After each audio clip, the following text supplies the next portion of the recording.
Hello friends, welcome back to the class. Class start करने से पहले मैं एक आज इम्पोर्टेंट अनाउंसमेंट करना चाहता हूँ। अगर आपको इस क्लास के नोट्स चाहिए तो आप मेरा टेलीग्राम ग्रुप ज़रूर ज्वाइन कर लीजिए और टेलीग्राम की लिंक डिस्क्रिप्शन बॉक्स में दी गई है। चलिए स्टार्ट करते हैं अपना लेक्चर। आज हम पढ़ने वाले हैं एटॉमिसिटी के बारे में। तो एटॉमिसिटी क्या है? यहाँ से इस डेफिनेशन से आप लोग देख सकते हैं कि एटॉमिसिटी क्या है। The number of atoms in a molecule of an element is called its atomicity. यानी एक एलिमेंट के मॉलिक्यूल में कितने एटम प्रेजेंट है उसे कहते हैं एटॉमिसिटी। यहाँ से आप देख सकते हैं एटम। एटम क्या होता है? Atom is the smallest part of an element which is present dependently or independently in a nature. It takes part in reaction. वो हो गया एटम। उसके बाद क्या आता है? मॉलिक्यूल। मॉलिक्यूल क्या है? Molecule is also smallest part of element which is present in a form of compound or element. It cannot be divided, but it divided when it react in a chemical reaction. And element क्या है? Element is the purest form of a substance which is made from one atom. ये हो गया अपने atom, molecule and element.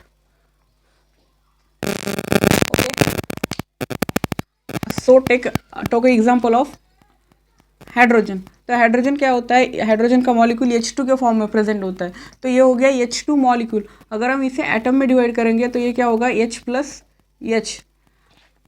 ये क्या हो गया? H का एक एक एटम। और यहाँ पर एलिमेंट क्या है? Hydrogen, which is in a pure form. इस प्योर फॉर्म को हम क्या बोलेंगे? Element.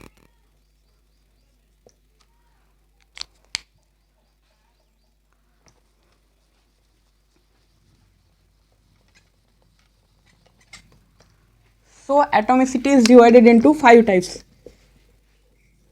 in which first monoatomic, diatomic, third one is triatomic, and fourth tetraatomic, and last one is octatomic. हम एक एग्जांपल लेंगे, जैसे कि नाइट्रोजन किस फॉर्म में होता है? N2। अगर ये N2 के फॉर्म में है तो इसमें कितने एटम प्रेजेंट है? N प्लस N, यानी 2 एटम्स। इसमें कितने एटम है? 2। इसकी एटॉमिसिटी कितनी हो गई? 2। अकॉर्डिंग टू डेफिनेशन भी अगर देखेंगे तो डेफिनेशन क्या कहती है? The number of atoms in a molecule of an element is called its atomicity. यानी ये हो गया एलिमेंट। एलिमेंट क्या है? नाइट्रोजन। उस नाइट्रोजन का ये मॉलिक्यूल हो गया। इस मॉलिक्यूल में कितने एटम प्रेजेंट है? 2। तो 2 एटम्स क्या हो गए? इसकी एटॉमिसिटी, यानी नंबर ऑफ एटम्स।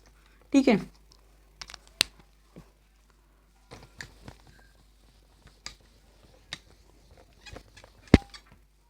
अगर हम एग्जांपल लेंगे हेलियम का, तो हेलियम का जो मॉलिक्यूल प्रेजेंट है उसमें सिर्फ एक ही एटम होता है।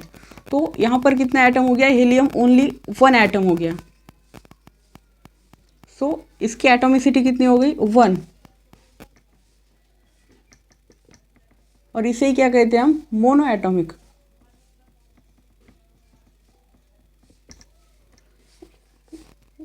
और जो ऑल एलिमेंट्स हैं, all noble gases are monoatomic. Example में क्या है? एग्जाम्पल में आप ले सकते हो हेलियम,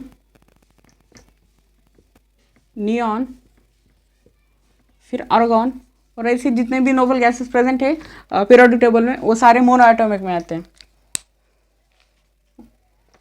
उसके बाद अगर एग्जांपल लेते हैं हाइड्रोजन का, तो हाइड्रोजन, या सेकंड एग्जांपल ले लीजिए हाइड्रोजन। तो हाइड्रोजन में कितने एटम्स प्रेजेंट है? हाइड्रोजन के मॉलिक्यूल में 2 एटम्स। ये क्या हो गया? H प्लस H, यानी ये एटम्स हो गए 2। इसकी एटॉमिसिटी कितनी हो गई? इसकी एटॉमिसिटी हो गई 2। इसे कहते हैं die atomic.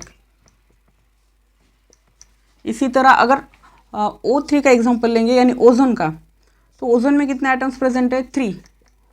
O plus O plus O कितने एटम हो गए? 3। सो इसकी एटोमिसिटी कितनी है?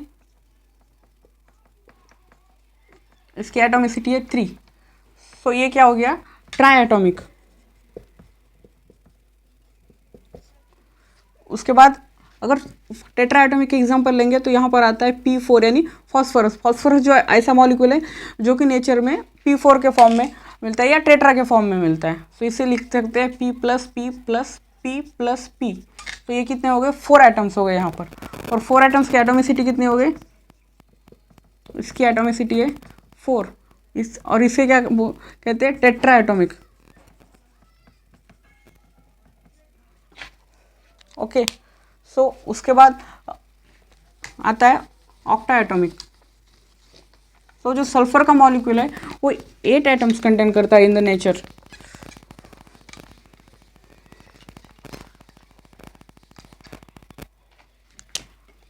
सो ये हो गया S8।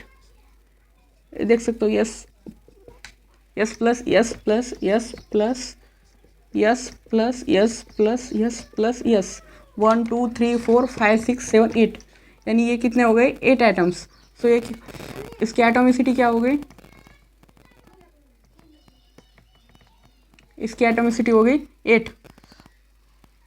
ओके। तो इसे कहते हैं ऑक्टा एटॉमिक।